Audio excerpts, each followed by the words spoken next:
Bonjour et bienvenue sur Radio Fenouillet. Aujourd'hui, on se retrouve pour parler du spectacle Le Médecin Volant, interprété aujourd'hui, 23 mai 2024, par la troupe de théâtre Vis Comica. Le matin, nous avons assisté à un atelier sur la commedia dell'arte, comme vous pouvez le voir à l'image. Il est content, peut-être il va faire des affaires.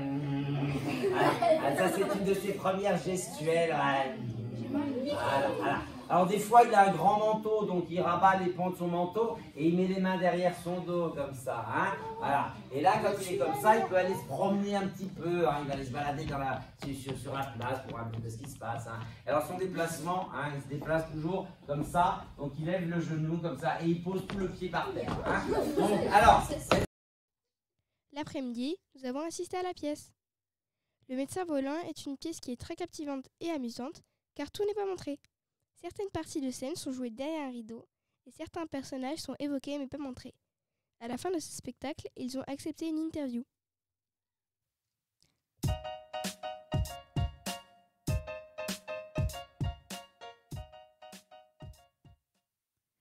Bonjour, merci d'avoir accepté de répondre à mes questions.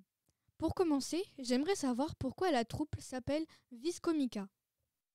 J'ai décidé de s'appeler Vis Comica parce qu'en fait, Vis Comica, déjà, c'est une très ancienne comédie d'un auteur qui s'appelle Aristophane. C'est une des premières comédies romaines, du théâtre gréco-romain. Et puis, ça veut dire le pouvoir du rire.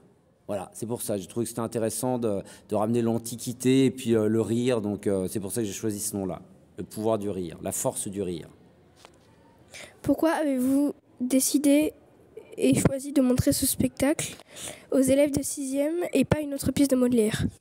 Le Médecin Volant, c'est un canevas c'est un canevas de commedia dell'arte et ce qui rassemble pas mal des codes de Molière.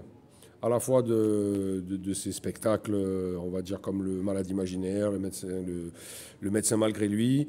Nous aussi, on a intégré également des répliques des Forboré de Scapin, donc du Malade imaginaire également.